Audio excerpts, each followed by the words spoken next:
The weird thing about this whole mind-body, neuroscience, emotions-focused approach to healing chronic pain and illness is that the moment that you realize that your pain isn't just physical, the moment you really know that your brain, nervous system are involved, is the moment when things can really start to go wrong.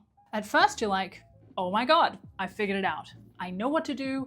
I am going to heal. It's like the clouds part and everything makes sense. For me, that moment was downright euphoric. But what a lot of people don't realize is that once you're on this path, there are a few pitfalls or speed bumps, roadblocks that can really slow you down on this journey. So in this video, I want to walk you through 3 of the biggest mistakes I see people make when they start working with their nervous system to heal, and how to avoid them so that you can keep this journey as smooth as possible. And by the way, this is the kind of work that I do with my clients, learning how to apply this stuff day to day without getting lost along the way. There's a link below if you want to check out more about what I do.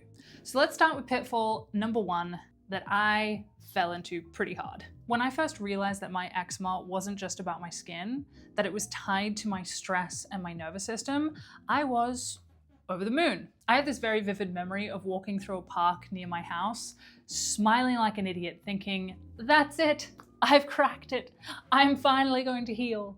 And technically, I wasn't wrong, but classic me, I immediately turned it into a project with a deadline. I'm gonna do this in record time because I have a plan and I'm gonna do everything perfectly because I am very disciplined and very, very clever. I have diaries full of me trying to figure out how I was going to structure my day to be as happy and calm as possible. I tracked my mood, my sleep, my symptoms to see if I could figure out what I needed to change in order for my day to avoid stress. I was absolutely determined to control my mind and emotions and get this done as soon as humanly possible. All the while not realizing that I was doing what I had done before. Everything had been about force and control and getting things done fast. And then that's the exact attitude that I brought into this new project. What I didn't see is that this approach is what was keeping me stuck in this cycle of stress, flare, stress, flare. But don't worry, I quickly learned the error of my ways because it didn't take long for me to run into the next most common speed bump. I really hope you can't hear my chair. I'm sorry, it's squeaking a lot. I don't know what to do about it. Not long after my revelation, I had one of the worst flare-ups I had ever had. Like, full body on fire kind of flare-up. And I just remember thinking like, what the hell? I'm doing everything right. This was supposed to stop the flare-ups. What am I doing wrong? And that kicked off the cycle that I know we all fall into. Hope, flare, despair, repeat. I was so desperate to feel better and get rid of my eczema that when I finally found the thing that worked, flare-ups freaked me out even more because I thought that flare-ups meant that I was doing something wrong. My skin had always made me feel like a failure. Before, a flare-up would just make me double down on dieting or cleansing or whatever I was doing at the time until it nearly killed me. But that's a story for another day. But it's really hard to double down on being happy and making peace. It's not something you can force, as much as I tried. I was journaling every day, analyzing every thought, meditating like it was my job. I was trying to fix the problem with the same pressure and urgency that created the problem. And then the flare-up would shake my confidence that I was even doing the right thing at all. A flare-up would make me want to run back to my old ways of control and fear, when what I really needed was to stay the course and continue to allow myself to let go, stay calm, and be gentle. Your symptoms are not going to disappear overnight just because you've resolved to calm down your nervous system and work with your emotions. I'm looking at you, younger me. Chronic pain and illness are like a train that's going 100 miles in one direction when we want the train to go 100 miles in the other direction, but you can't just stop the train. That would be very hard on the train and all of its passengers. Passengers being you. It's been running at full speed on the tracks of stress and protection for years, maybe even decades. You have to let the train slow down before it can switch directions. Even if you're doing everything right and letting it slow down as best you can, using the tools and working with your emotions rather than repressing them, you're still going to have a few flares along the way, unfortunately. It's part of the journey, and it is okay. Because now every pain and flare-up is an opportunity to soften and rest and learn from it. When I finally figured that out, flare-ups became a signal for me to reflect rather than panic, to be kind rather than be cruel, to make peace rather than war. And with the flare-ups becoming less and less intense, I got through them easier and easier. You can't bully your nervous system into feeling safe. It needs consistency, steadiness, softness, and time. Healing isn't about never feeling pain again.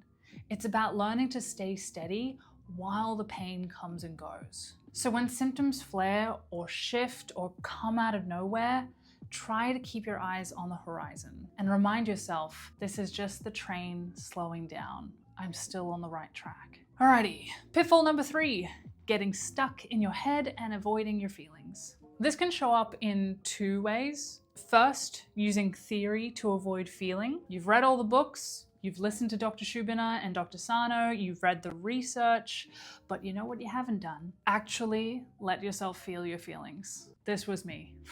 You may be accidentally using your intellect to hide from the emotions that are causing you pain.